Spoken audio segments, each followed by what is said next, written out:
Hello दोस्तों, कैसे हैं आप। मैं हूं मनीष, हाजिर हूं फिर से एक नए ब्लॉग के साथ। जैसा कि आप जानते हैं, फिलहाल मैं निकला हुआ हूं बीकानेर भ्रमण के लिए। तो बीकानेर का ही एक और जो दर्शनीय स्थल है, जो खास माना जाता है, अगर आप बीकानेर घूमने के लिए आते हैं तो आपको वो यात्रा करनी होती है, उसी स्थान पर मैं आया हूं। और यह स्थान कहलाता है कोडमदेसर भैरू जी का मंदिर। कोडमदेसर जो गांव है, वहां पे यह मंदिर स्थित है और बीकानेर शहर से यह लगभग 26 किलोमीटर की दूरी पर स्थित है।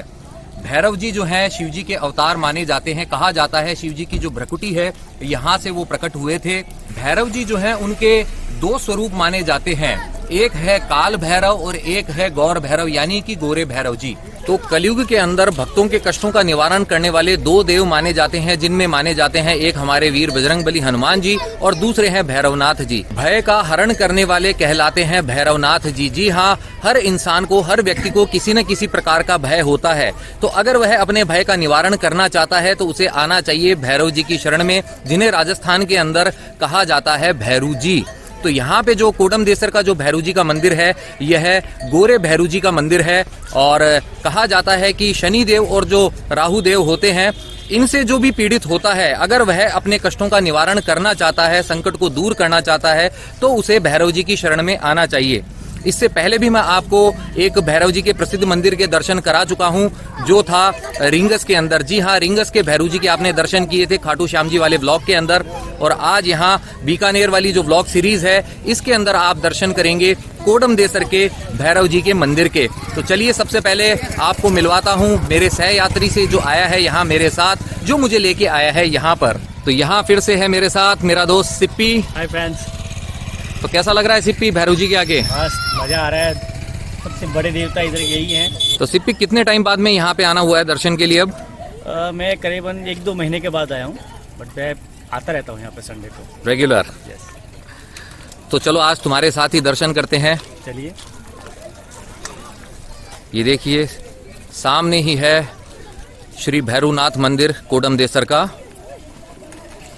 बाकी मंदिरों से कोडमदेसर का मंदिर कैसे है भिन्न, यह बात मैं आपको दर्शन कराने के बाद में बताऊंगा। और साथ ही आपको बताऊंगा एक और स्थान जहां पर है कोडमदेसर तालाब। किन्होंने बनवाया था वह तालाब और इस गांव का नाम कोडमदेसर कैसे पड़ा था, यह सब मैं आपको बताऊंगा भैरू जी के दर्शन के बाद। चलिए करते हैं दर्शन अंदर चल के। यहाँ भैरव जी के मंदिर में आप विचरण करते हुए देख सकते हैं अनेक श्वान को। ये देखिए, वहां भी है आगे, आराम फरमा रहा है और सीढ़ियों में भी बैठे हैं। तो यहाँ भैरव जी के मंदिर में जो श्वान है, कुकुर, जिसे हम सामान्य भाषा में कहते हैं कुत्ता, इंग्लिश में कहते हैं डॉग, वह इसलिए पाए जाते हैं क्योंकि यह भैरव जी के प्रिय हैं। तो इनको बेरोक टोक यहाँ पे आने दिया जाता है, किसी भी प्रकार की रोक नहीं है। आराम से इनका जहां मन करता है वहां पर ये बैठ जाते हैं। अंदर दर्शन करने जाने से पहले यह जो चमड़े का बेल्ट है, यह भी हमें उतारना होगा, क्योंकि ऐसा ही नियम है। इस नियम का पालन आप भी कीजिएगा जब भी आप यहाँ पे आते हैं। जैसे कि करणी माता मंदिर के अंदर भी जाने से पहले हमने बेल्ट उतार के रखी थी, वैसे यहाँ भी मैं रख रहा हूँ। तो आइए सबसे पहले करते हैं दर्शन और उसके बाद मैं आपको बताता हूँ डिटेल से इस मंदिर के अनेक स्थानों के बारे में।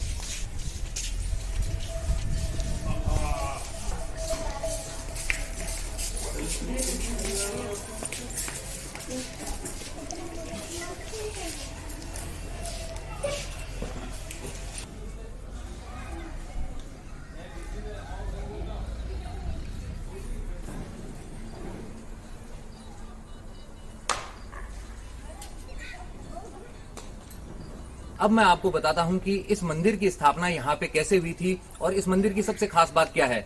वैसे तो आपने नोटिस कर लिया होगा, लेकिन जो नोटिस नहीं कर पाए हैं उनको बताना चाहूंगा कि यह जो भैरवनाथ जी का मंदिर है, इसके अंदर अन्य मंदिरों की भांति न तो कोई कमरा है, न ही कोई छत है। बिल्कुल ओपन के अंदर है कोडमदेसर के भैरव जी का यह मंदिर। क्या है इसका कारण? तो पंडित जी ने मुझे यहाँ पे बताया है, यहाँ पे छत नहीं होने का कारण, यहाँ पे जो भैरवनाथ जी है वह तपस्या करते हुए विराजमान है। तो यहाँ के जो महाराजा थे गंगा सिंह जी, उन्होंने भी यहाँ पे मंदिर के ऊपर छत के निर्माण का प्रयास किया था, लेकिन वह छत गिर गई थी। और उसके बाद में भी कुछ लोगों ने प्रयास किया था, लेकिन वह छत नहीं बनवा पाए थे। तो बाद में सब लोग समझ गए थे कि भैरवनाथ जी की यही इच्छा है कि यहाँ पर कोई छत न हो, ओपन में ही ऐसे मंदिर हो। तो इस वजह से मंदिर जो है आज भी ओपन है बिल्कुल। अब मैं आपको बताता हूँ यहाँ पे जो भैरवनाथ जी की प्रतिमा है वो कैसे आई थी, कैसे स्थापित हुई थी। जब अपने पिता से कुछ मतभेद होने पर, राव जोधा जी से मतभेद होने पर जो राव बीका जी थे अपने पिता का राज्य छोड़कर बीकानेर नगर बसाने के लिए रवाना हुए थे, तो मंडौर नगर से वो अपने साथ में लाए थे भैरव जी को। जी हाँ, वहीं पे थे एक देदा राम जी जो टोकरी के अंदर रख के लाए थे भैरवनाथ जी को। आए थे वो राव बीका जी के साथ में और वो पहुंचे थे अपनी यात्रा के अंतिम पड़ाव के रूप में यहाँ कोडम देसर गांव के अंदर।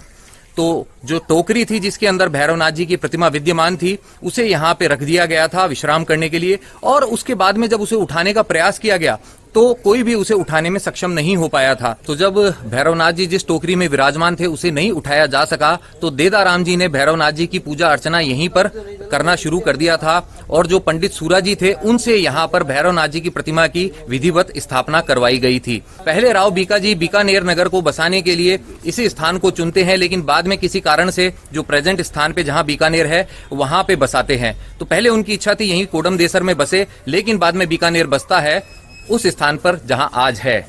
शाम का समय हो चुका है और आप सुन सकते हैं मोरों की आवाजें। यहाँ पे है भैरव जी की प्रतिमा, यह है पिछला हिस्सा है, और जैसे आप मंदिर के यहाँ पीछे के हिस्से को देखते हैं तो आपको दिखाई देता है यहाँ पर एक तालाब या सरोवर, कोडम दे सरोवर इसे कहा जाता है।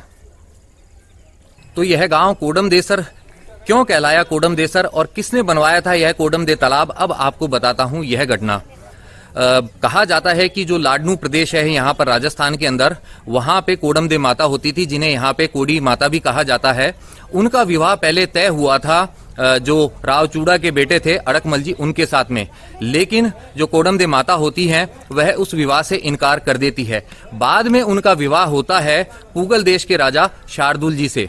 तो जैसे ही यह बात अड़कमल को पता चलती है वह इस बात को सहन नहीं कर पाते हैं, और शादी के बाद में जब कोडम दे माता को लेकर आ रहे होते हैं शार्दुल जी तो वह उनको अटैक करके मार देते हैं।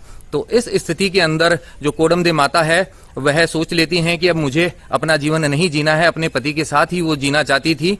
इस एरिया के अंदर जब वो आती हैं तो यहाँ पर देखती है कि यहाँ पानी की काफी कमी होती है, तो लोगों के अंदर जो जल का अभाव देखकर वह अपने जो सारे आभूषण होती है वह दे देती हैं और कहती हैं कि इसकी मदद से अब आप यहाँ पर एक तालाब का निर्माण करवाइए जो आगे जाके उनके नाम पर कोडम दे सरोवर कहलाया, और वह अपने पति के साथ में ही सती हो जाती हैं। कोडम दे माता के नाम पर यह गांव कहलाया कोडम देसर और यह तालाब कहलाया था कोडम दे सरोवर। ये देखिए आप भैरव बाबा के दरबार में उनके प्रिय श्वान यत्र तत्र सर्वत्र यहाँ भी विराजमान है, और सीपी भी अपने मन की अरदास लगा रहा है, यहाँ पर अर्जी लगा रहा है। तो अब मैं आपको बताता हूँ यहाँ भैरव जी के प्रसाद के रूप में क्या क्या चढ़ाया जाता है। वैसे तो भैरव जी की जो प्रिय मानी जाती है मदिरा मानी जाती है, तो जो भक्तगण यहाँ पे मदिरा चढ़ाना चाहते हैं वो आके मदिरा चढ़ाते हैं, लेकिन कुछ लोग जो मदिरा नहीं चढ़ाना चाहते हैं वो चढ़ाते हैं यहाँ पर सात्विक मदिरा। अब आप सोचेंगे सात्विक मदिरा क्या है, तो आपको बताना चाहूंगा दूध और जो गुड़ होता है उसे सात्विक मदिरा का दर्जा दिया जाता है। तो जो भक्तगण मदिरा नहीं चढ़ाते हैं सात्विक मदिरा के रूप में वह दूध और गुड़ भगवान भैरवनाथ जी को अर्पित करते हैं। और साथ ही यहाँ पर भैरवनाथ जी को चढ़ाई जाती है एक और खास चीज। जी हाँ, वह चीज क्या है आप ये भी जान लीजिए। वह चीज है कचौरी, जो आप देख सकते हैं यहाँ पर, और भैरव जी के मुख में भी आप देख सकते हैं कचौरी।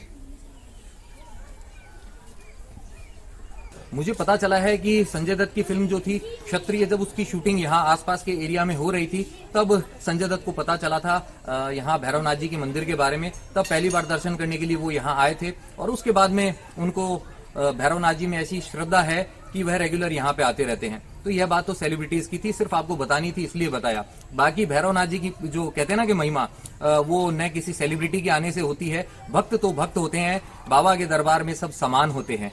अगर आप बीकानेर की यात्रा पे आते हैं तो आपकी जो कहते हैं ना कि मस्ट विजिट लिस्ट, उसके अंदर यह स्थान होना ही चाहिए। अब बताना चाहूंगा आपको एक और खास बात।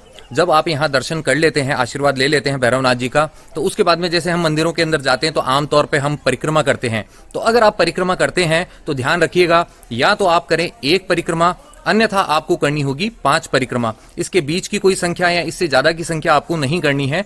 1 या 5 जो परिक्रमा या फेरी होती है वही लगाई जाती है। सिप्पी लगा चुका है एक परिक्रमा, अब मैं भी एक परिक्रमा कर लेता हूं।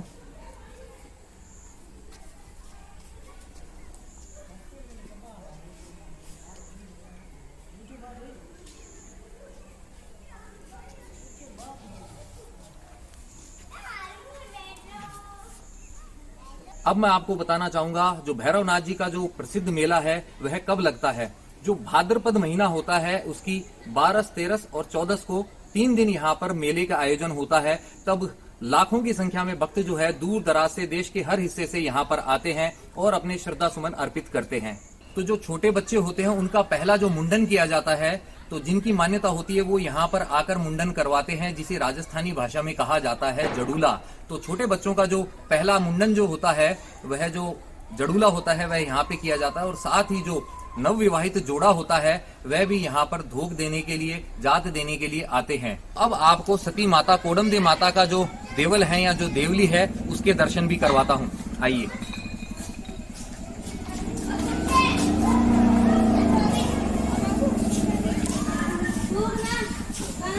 यहाँ पे गोरे श्वान की प्रतिमा है और दूसरी तरफ आप देख सकते हैं काले श्वान की प्रतिमा है। तो ये जो आप स्तंभ देख रहे हैं यही कोडमदेव माता जो सती माता है उनकी देवली है। ये देखिए आप, ये देखिए। और यहाँ पे भगवान शिव का पूजन करते हुए, तो एक बार फिर से देखिए आप कोडमदेसर भैरव मंदिर का ये जो परिसर है। शाम का समय हो चुका और थोड़ी देर में ही होगी आरती।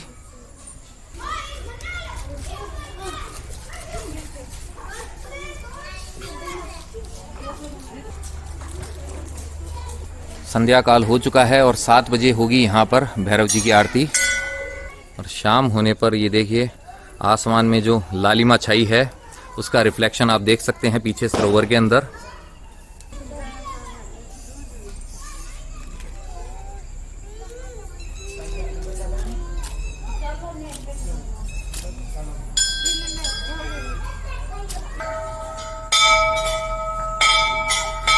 जो भैरवनाथ जी का जो दिन माना जाता है वह माना जाता है रविवार का दिन। तो उस दिन यहाँ पे भारी संख्या में भक्तगण आते हैं, क्योंकि हनुमान जी का भी वार जैसे हम मानते हैं मंगलवार या शनिवार, तो इन दोनों दिन ही ज्यादा भीड़ होती है। उसी तरीके से यहाँ रविवार को भक्त ज्यादा आते हैं। और आज का दिन है शुक्रवार जब हम यहाँ दर्शन कर रहे हैं। और एक खास बात और बताना चाहूंगा आपको कि ये जो कोडमदेसर मंदिर है, आप अगर विजिट करने के लिए आते हैं तो ध्यान रखिएगा, जो आप अगर गजनेर घूमने के लिए जाते हैं तो यह रास्ते में ही पड़ता है। थोड़ा सा आपको इस तरफ अंदर की तरफ आना होता है। तो गजनेर जब भी आप घूमने के लिए जाएं, आप थोड़ा सा समय बचा के रखें ताकि आप यहाँ पे अच्छे से दर्शन कर सके। और हो सके तो शाम के टाइम पे यहाँ आइए और आरती का आनंद लीजिए।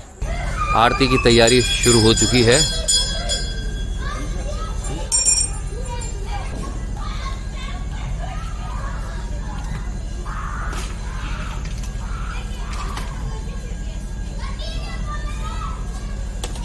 यहाँ पे आप देख सकते हैं एक और त्रिशूल है और दूसरी तरफ भाला है और बीच में विराजमान है कोडमदेसर के गोरे भैरव जी। ये देखिए आप, ये जो देख रहे हैं इसे 60 कहा जाता है। अच्छा खासा वजन है इसके अंदर। और जैसा कि अक्सर होता है जब भक्त आते हैं यहाँ पे, तो जब उनके अंदर भाव आ जाते हैं, जैसे भैरव जी के भाव जिस भक्त के अंदर आ जाते हैं, तो जब भाव अधिक हो जाते हैं तो उनको कंट्रोल करने के लिए जो 60 होती है, इससे भक्त जो है अपने शरीर पर धीरे धीरे ऐसे प्रहार करते हैं और कंट्रोल में रहते हैं।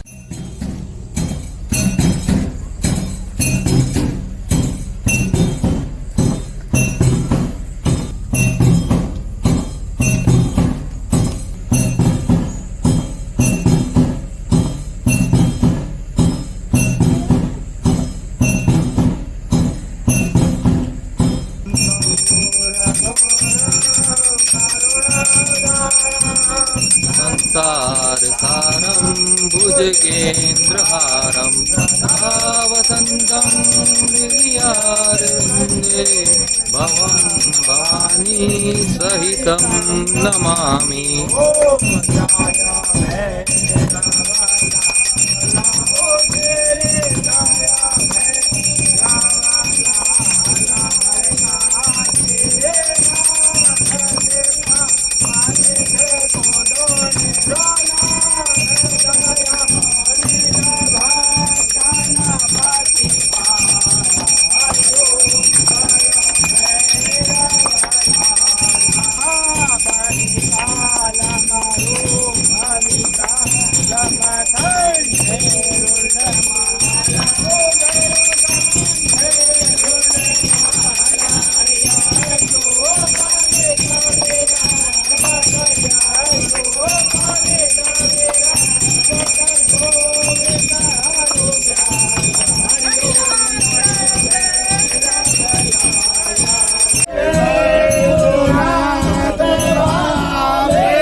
हार है प्रसाद छापन भोग हो प्रसाद कमदलदार है मधुर मधुर मुस्कान मगज रहे नैना लाल है कानों में कुंडल सोहता गल बीच मुंडल माल है काने जरे हो नाद प्रभुदे सदर बुझे अवतार हो श्री गौर वरण सुंदर अभय के दातार हो। इसी के साथ हमारा आज का ये व्लॉग होता है यहीं पे समाप्त। उम्मीद करता हूँ आपको ये व्लॉग पसंद आया होगा। अगर आपको ये व्लॉग पसंद आया है तो आप जानते हैं आपको करना क्या है। आपको इसे लाइक करना है, शेयर करना अपने नियर एंड डियर वंस के साथ में, साथ ही कमेंट करके पहुंचाने हैं आपके विचार मुझ तक।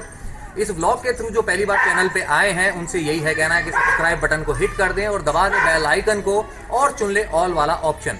इसके फायदे ये होंगे कि भविष्य में जो भी व्लॉग्स आएंगे उनके नोटिफिकेशंस आप तक अपने आप आएंगे, आपको ढूंढना नहीं पड़ेगा। अगर आप जुड़ना चाहते हैं मेरे साथ इंस्टाग्राम पर तो ये जो आईडी डिस्प्ले हो रही है इसे सर्च कीजिए और कनेक्ट हो जाइए मेरे साथ इंस्टाग्राम पर। कोडम देसर के भैरवनाथ जी की जय। बोल कोडम देसर भैरवनाथ की जय। जाते जाते आपसे बस इतना ही है कहना कि यत्र तत्र सर्वत्र घूमते रहिए, घुमाते रहिए, लाइफ में हमेशा मुस्कुराते रहिए।